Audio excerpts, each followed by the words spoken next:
Bismillahir Rahmanir Rahim. Alhamdulillah. Wassalatu wassalamu ala Sayyidina Rasulillah wa ala alihi wa sahbihi wa man wala. Welcome back, everyone, to another lecture in Crimes and Punishment 2. Inshallah, in today's lecture, we're going to talk about al-fay', which is tribute that comes into the Muslim state. Now, this is going to be a separate discussion from the spoils of war. Of course, the spoils of war, as the word entails, is something that is directly a result of warfare, as we've described in the last couple of lectures. However, there are other ways of monies coming into the coffers of the Muslim state. All of that is called al-fay'. It's just called tribute. And we are going to revisit then the 5 categories, and then there's 4/5 that are earmarked for the army, and then the 1/5 of that is distributed over the 5 categories. Sort of the same thing as we talked about before, and we'll go through that discussion. And then, following that, we will begin to talk about jizya, which is a type of tax that is paid by non-Muslim citizens of the Muslim state.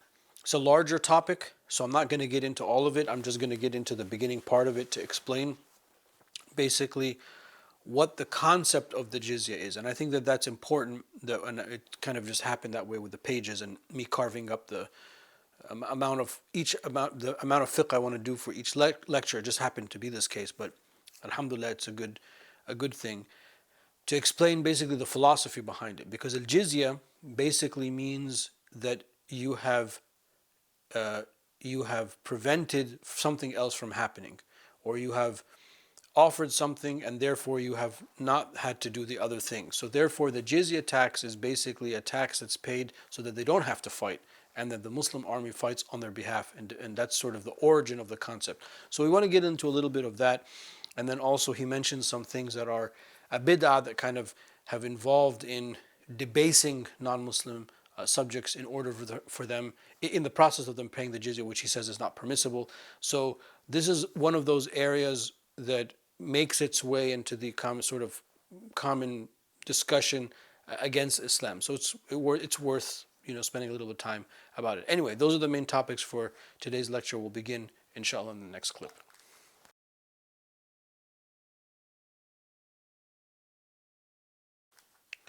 So we begin the way we always begin, which is to turn to the original text of Qadi Abu Shuja radiallahu anhu. قال المصنف رحمه الله ونفعنا بعلومه في الدارين آمين. فصل في قسم الفيء. ويقسم المال الفيء على 5 فرق.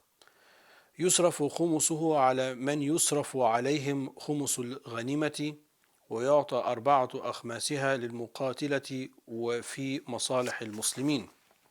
فصل في الجزية. Actually, that's all I'm going to do. I'm going to do the introductory stuff and not talk about the actual jizya. Okay, inshallah, that's going to be enough for material for today's lecture. So that is, he says, Qadi Abu Shuja, he says, radiallahu anhu, may Allah have mercy on him, and may we benefit from his knowledge in this world and in the next. Tribute. The tribute, or the fay', is divided into 5 parts. 1/5 is given to those who receive 1/5 from the spoils of war.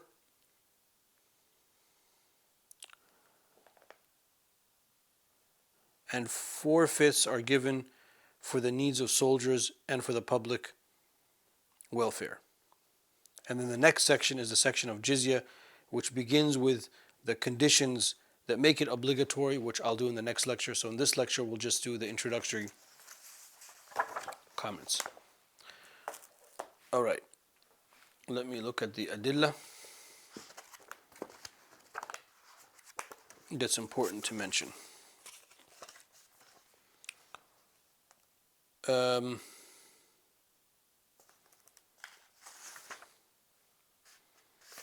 Okay, al-fay' is going to be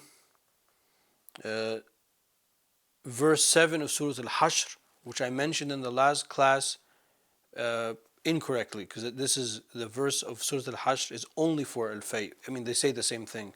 So he says, ما أفاء الله على رسوله من أهل القرى فلله ورسوله ولذي القربى واليتامى والمساكين وابن السبيل. It's the same categories, sort of why I misspoke, but it's for the fate, not the ghanima. The ghanima, the spoils of war, are monies that come into as a result of warfare itself. The fate are other types of tribute. So I apologize for that. And then there's also a hadith that's narrated in Abu Dawood on the authority of Abdullah ibn Amr radiallahu anhuma.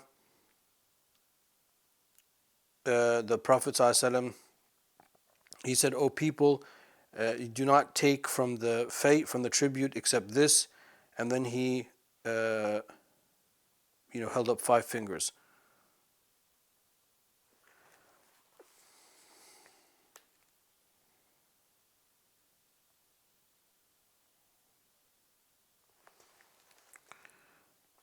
Okay, see if there's anything else.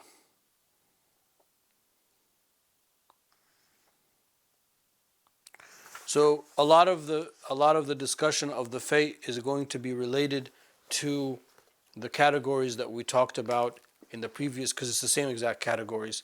So that's what we have done. But there is some other fiqh to consider. So let me get the hashia going here. Okay. The fate, we said, is tribute, and when we consider this topic, it's important that we think also a little bit realistically about, a state, a body politic, and that such a existence of such a unit requires money, to survive. So the state, as the apparatus, is one of its main jobs, other than to secure the safety of the body politic, is to make sure that its unit, its people under its care, are taken care of. So all of these things, as we will come to see, is a way for income to come and then to be redistributed to the categories that are appropriate. And of course, inside one of those categories, the portion for the Prophet ﷺ, which now goes to the general welfare. So there's a lot of discretion. It's a lot of discretionary decisions and executive decisions that need to take place with that. The fay, as we said, would be any type of non-spoils of war. So the jizya would be a type of fay. Also, there's a general tax. Does that come now or does that come next?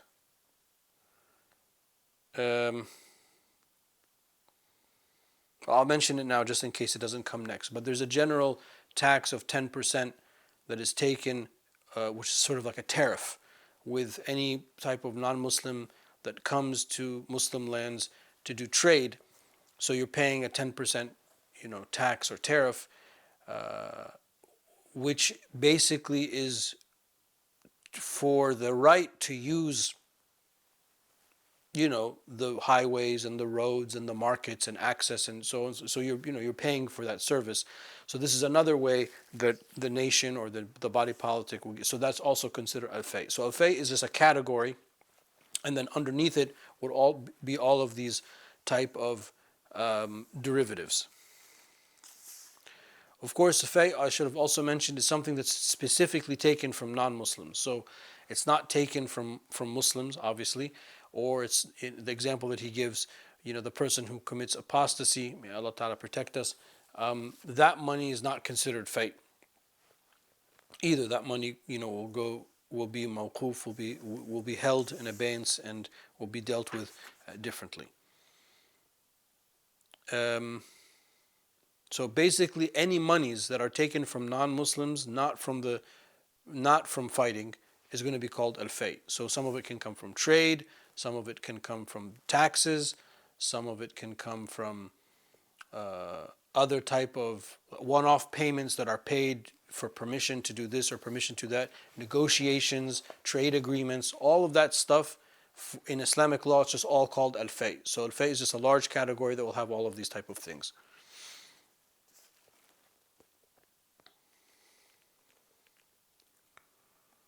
Um,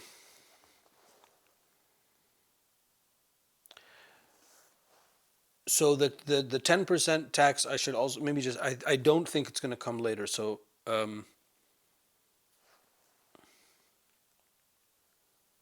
just trying to see.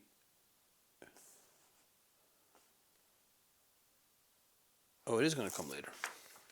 I must have missed that when I was preparing. Okay. Well, anyway, the 10% taxes I just mentioned. And as I'm speaking now, I feel like I've talked about this in another class with all of you. It might have been in one of the transaction classes. But basically, as I said, the idea is any nation, a major source of income for a nation is tariffs and taxes. And the tariffs, well, tariffs more than taxes, tariffs allow you to open your markets to other people. So you're paying, the other person is paying for the access of that market. So that's something that is a massive source of revenue for any nation, and therefore it behooves that nation to also try to establish those trades agreements, and therefore to have security and safety and open markets and economic stability. So when you put all of that together, our Islamic nation A, which is the generic thing that I've got going for this course, it's going to be like any other nation. It's going to want peace and stability and not endless fighting and stuff like that, because it has to survive and it has to thrive. Okay, so all of the tribute that's going to come in, we're going to take it into 5 portions, and 4/5 of that is going to go to the army, or those that have been dedicated to to service, to that type of military service to the state.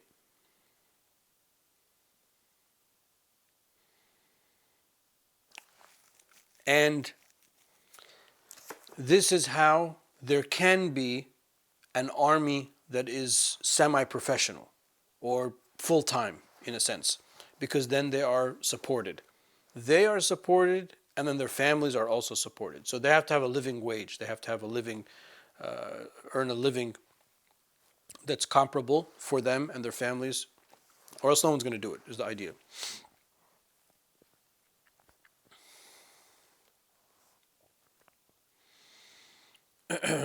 Okay, well, I see that I'm running out of time. So, sorry, I'm a little disjointed. I'll pick it up in the next next clip, inshallah.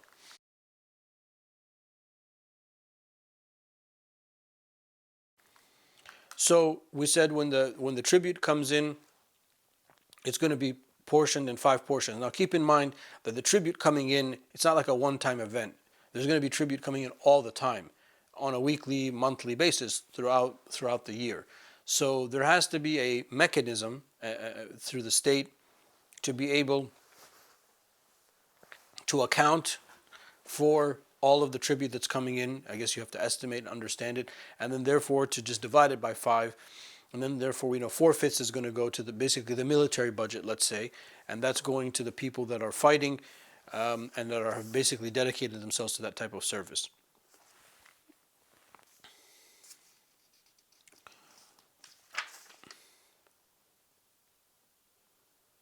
Um,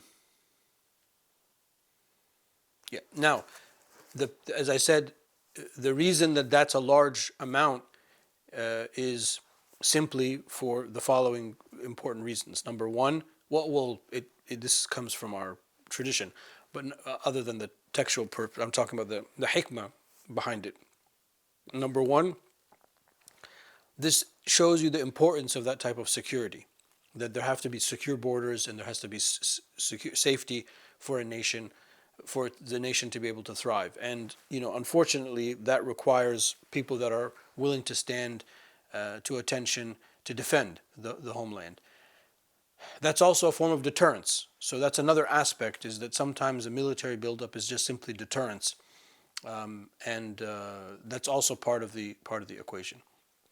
Now, for somebody to be able to do that, and to do that well on behalf of all of us, that person's going to have to dedicate their life to that type of service. So that becomes their life. It's not just a job, it's more than that. So therefore, the reason the budget is so big is that they have to be taken care of, and their family and their children and whatnot.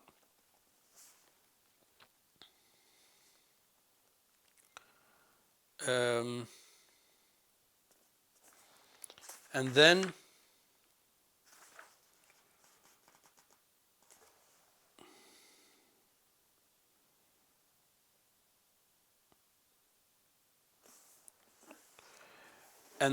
we're going to see that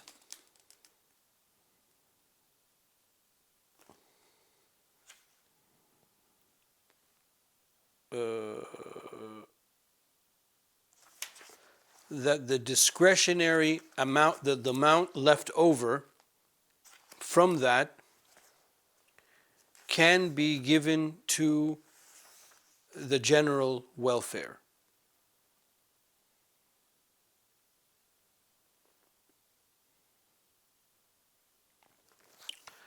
So the 4/5 is going to be for the people that are full-time army, armed forces, and what is left over can be given to the general welfare.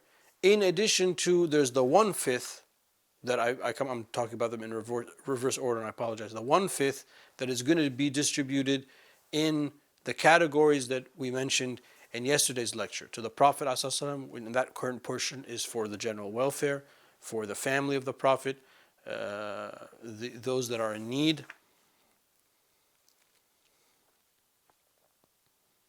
those that are to be freed, etc.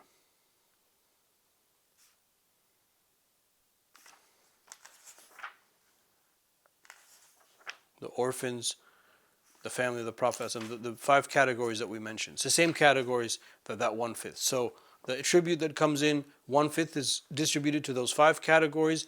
Inside those 5 categories is general welfare funds as well, and then the 4/5 to the army or those that are in service, and the excess of that can also be used for the general welfare. So general welfare is always going to be in the categories.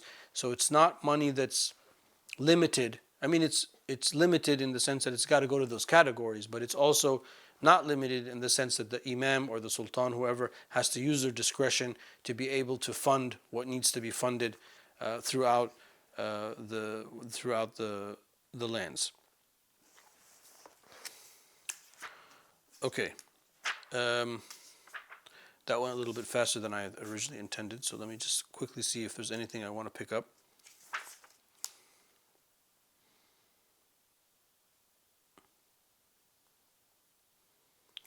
Now, of course, when it talks about the general welfare can also be, infrastructure. So infrastructure things, that's what the general welfare would also entail.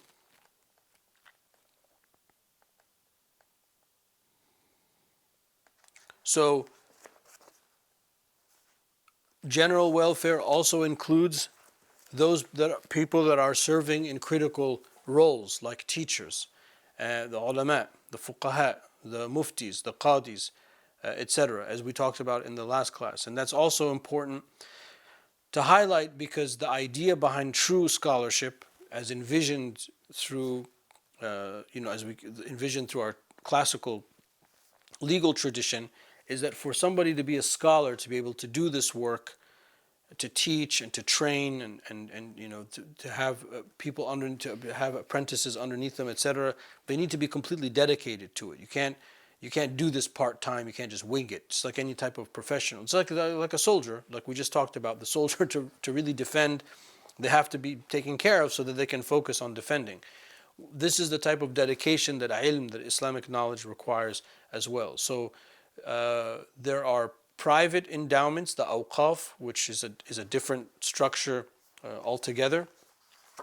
And then there is the public funds which we are talking about now.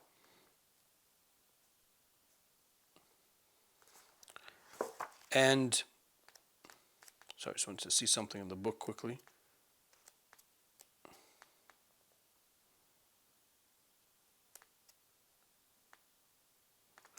So the public funds are more general because this is in the discretion of the state, and then the waqf money, the more limited money, is more narrow. Now, in the public welfare money, We said the soldier, for example, the soldiers might be married to non-Muslim women. Men might be married to non-Muslim women. In the pre-modern world, that was very common. So also they are supported because the money is going to the man for him to distribute. In that case, I mean, this is like a little fine point, but it's worth mentioning. In that case, if the man dies, then the non-Muslim spouse would not necessarily be taken care of from those funds. She would inherit, but or actually, I guess she wouldn't inherit because of the religious difference. But during his life, she would be supported for that reason. So the point I'm trying to get across is that in the general welfare, it's a huge category that there's a lot of flexibility, and then the different sectors will be funded that way, and the work of the state, the work of kind of continues. Okay. When we talk about the discretionary funds, or we talk about the people who are going to get either the soldiers or other service providers that are going to get from the discretionary from the fate, you have to take into consideration the different needs of people, the different seasons. Some seasons require more, and if it's a cold winter, they need certain things to protect against that. If it's a very hot summer, they need things to protect against that. So they have to, the people on behalf of the imam or the state that are distributing that money have to also look to those details and make sure that those details are accommodated. Somebody might have a larger family than another. There might be a school, a Sharia school that they're being funded, and something happened to like the books, and they need to replace the books. These type of little details. That's how all of that's going to get taken care of, and that's why, as I said, if you just take a step back and you think about the philosophy behind it, it's very, very essential that that there be stability in our nation A, the nation the kind of made up nation that we're talking about is for these examples, for trade to be able to happen so that this type of tribute and income can come in to support the state itself. Warfare is limited. It's limiting. It only has so much utility that it can get to. So then the next topic we're going to talk about is going to be the jizya, and we'll leave that for the next clip, inshallah, and we'll just do the introductory part as I said. So I'll join you in the next clip, inshallah.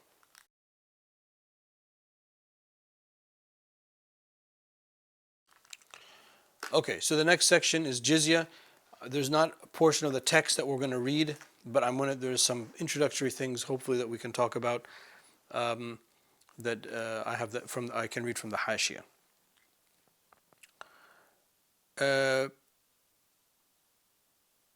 One of the sources of the dalils of that comes from verse 29 of Surah At-Tawbah. قاتلوا الذين لا يؤمنون بالله ولا باليوم الآخر ولا يحرمون ما حرم الله ورسوله ولا يدينون دين الحق من الذين أوتوا الكتاب حتى يعطوا الجزية عن يد وهم صاغرون. So you're going to fight these people that there's a state of aggression until they are going to come and pay the jizya. And also the hadith in Bukhari that the Prophet ﷺ took from the Magians and Majus of Hajar jizya, and he said, "Sannu bihim sunnata ahl al-kitab," deal with them, the Magians, as we deal with the people of the book. And that's an important hadith, by the way.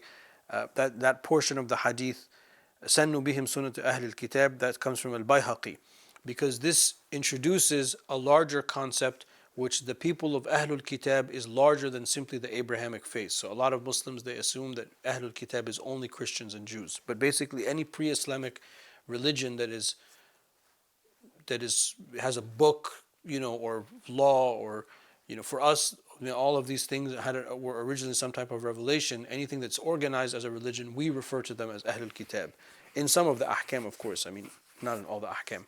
So the Ahlul Kitab becomes a larger topic. So this hadith dalil is also important for that reason. It doesn't necessarily have to do with what we're, well, it is related to this section, because then they can be the dhimmis that are protected and have the jizya paid.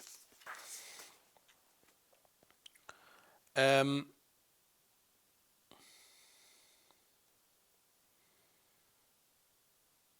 Now, one of the things that he says, which is interesting, Al-Bajuri says, is the kind of debasement that at the time, I guess at his time or in that time of Islamic history, some of the debasement that happened towards non-Muslim citizens or dhimmis, he says is actually batil. It's not correct. What's the point of having them pay and we protect them if we're going to embarrass them and debase them? Okay. Now, basically, even though it's talked about in this section, jizya is a type of contract that the imam is contracting.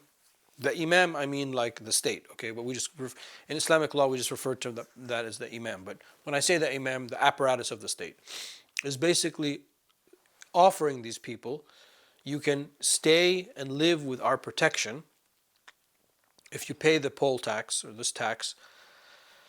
And by paying this tax, we allow you to live freely amongst us, and you don't have to fight. We will fight on your behalf to protect you. So this is a form of citizenship. It's not necessarily called citizenship. Citizenship is something that happened the day before yesterday in human history. It's something that's very recent. So also, I don't want people to get all out of sorts when they talk about this and think that this is not compatible with the modern world or so on and so forth. But this was a very, good deal, because what is the jizya? How much do you have to actually pay? The minimum jizya is 1 dinar, 1 coin. That's it. Once a year. It's a very low tax. It's almost like a kind of token payment. Does it just for that reason? It could be more. Actually, Al-Bajuri says in time of weaknesses it could be less. But the basic, what is in the literature of Islamic law, is that it's 1 dinar, basically per person per year. And then therefore you don't have to fight. Jazat anil qatl. So you don't have to fight anymore, and you're sort of in our protection. So that's why I say it's a kind of form of citizenship, because then you have rights. And the reason I say it's a contract is that there's actually something that's said. Maybe they sign something, maybe they come to like an agreement that in exchange for the right to live and the right to trade and so on and so forth, you're going to pay this. And they might begin with that. A group of them might come to the imam or to an apparatus of the state and say, we would like to live amongst you, and we are willing to pay the tax, etc. That's actually what happened with the Christians of Egypt. When Amr ibn al-As entered, he offered it to them, but they welcomed this because they said, your treatment of us is going to be much more equitable than the other Christians of the Romans that were oppressing us, which is kind of an irony, because this is another religion and they were complaining about their own co-religionists. Now, one of the things that he says in the Hashia, and since we have time to talk about it, it's worth talking about, is he says that with the jizya, the people, the minority community or the non-Muslim community will live and freely live within Dar al-Islam, except the holy sites, except the Haram in Mecca and in Medina.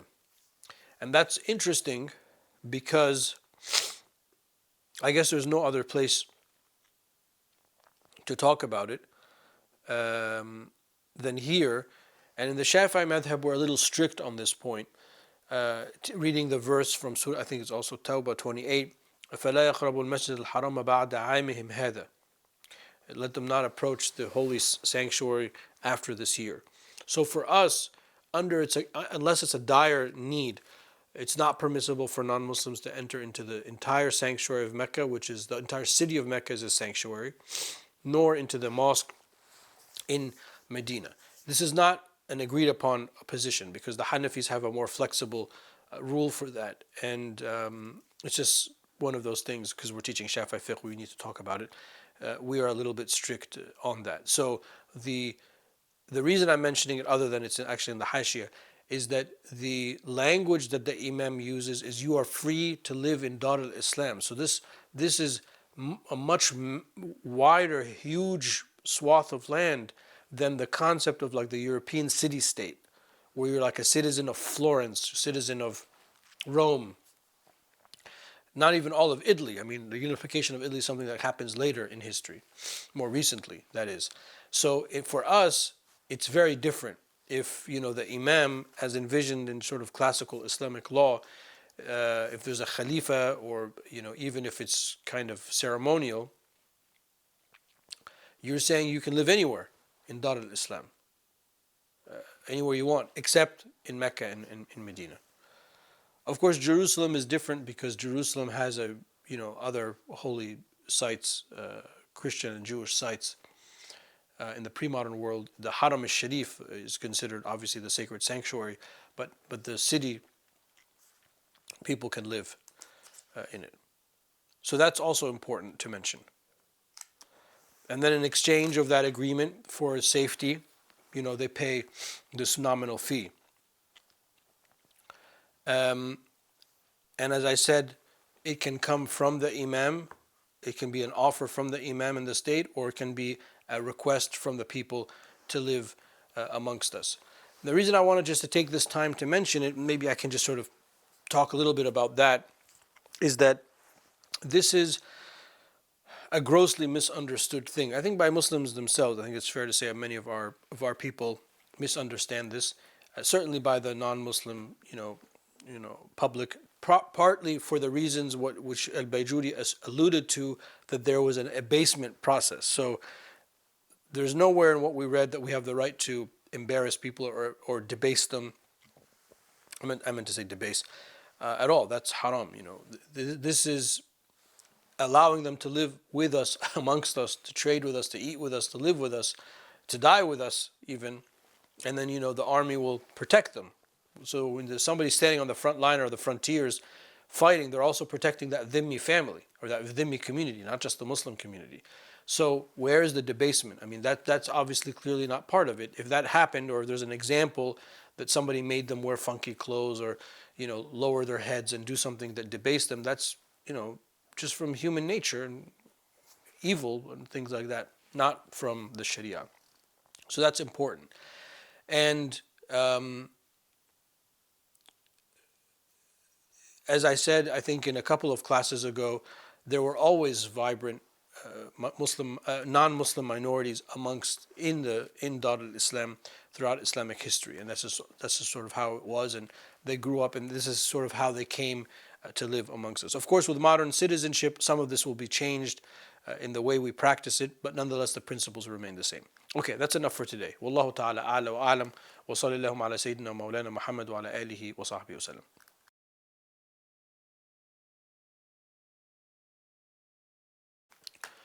Alhamdulillah, in today's class we were able to talk about al-fay', which is basically tribute, which is a large category of Islamic law that talks about any type of wealth that comes in to the Muslim body politic from non-Muslims, not through the process of fighting. That's kind of the technical definition of it.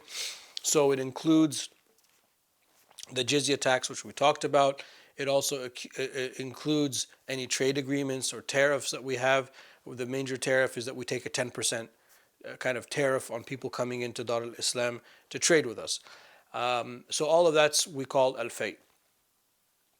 And then we said that the basic distribution is that it's cut up into 5 portions.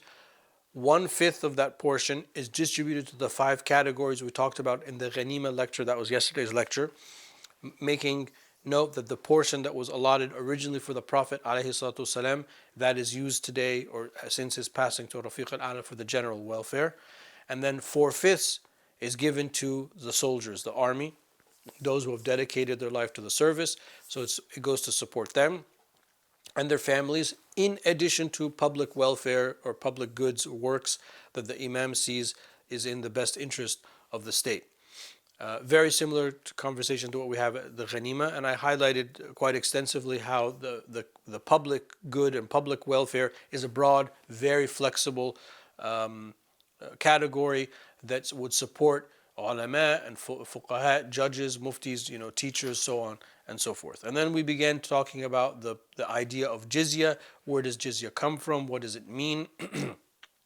And how it gives the person free movement within Darul Islam, except for Mecca and Medina. We kind of talked a little bit about why that's the case, and how in our madhab we're a little bit more strict on that issue than sort of the other madhab, and that this was a source of income, but also it was much more about living, coexisting these communities together, because we're going to go out as Muslims and defend the homeland, which includes these non-Muslim minority communities. And any form of debasement that might have happened in the past, even Al-Bayjuri says that that's something that's rejected. That's not part of the Sharia, nor part of the jizya agreement. And it is agreement. It is a permission from the Imam for you to live amongst us freely in exchange for this payment. Those are the major topics that we talked about. Walhamdulillahi Rabbil Alameen. Wa sallallahu ala Sayyidina Mawlana Muhammad wa ala alihi wa sahbihi wa sallam.